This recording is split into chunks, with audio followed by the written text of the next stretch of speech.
Hey everybody, just want to share a quick little insight from my study general conference this morning. While I was on a run, I was listening to the October 1930 general conference, and President Rudger Clawson, the president of the Quorum of the 12 Apostles, was speaking, and he starts off his talk talking about general conference, and he relates it to food, and that whereas the doctrines of the church are not changing, that as people will share their insights and their understanding, it's almost as if people are sharing their recipe of how to prepare the same food a little bit differently, and you gain insights from it.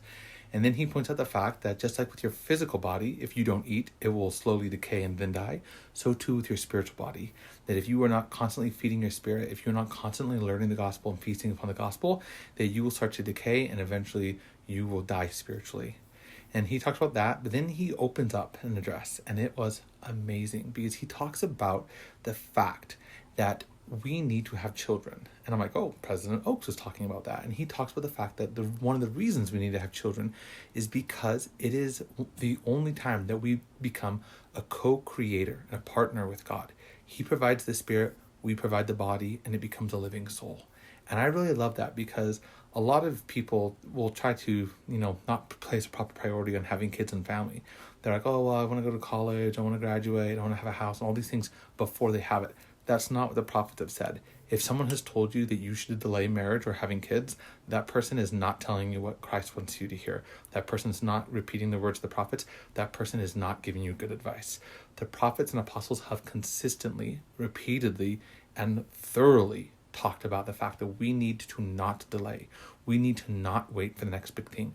We should not put off marriage till we get a degree. We should not put off kids until we're out of college. We need to start now, and we need to have a big family. And this idea that we have a very small family is simply not in the gospel plan.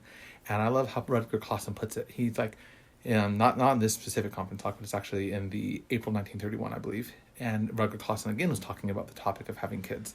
And he talks about the fact that we need to counsel with the Lord, but we also need to remember that the Lord's already given us his opinion. He has commanded us individually at the temple that we need to multiply and replenish the earth.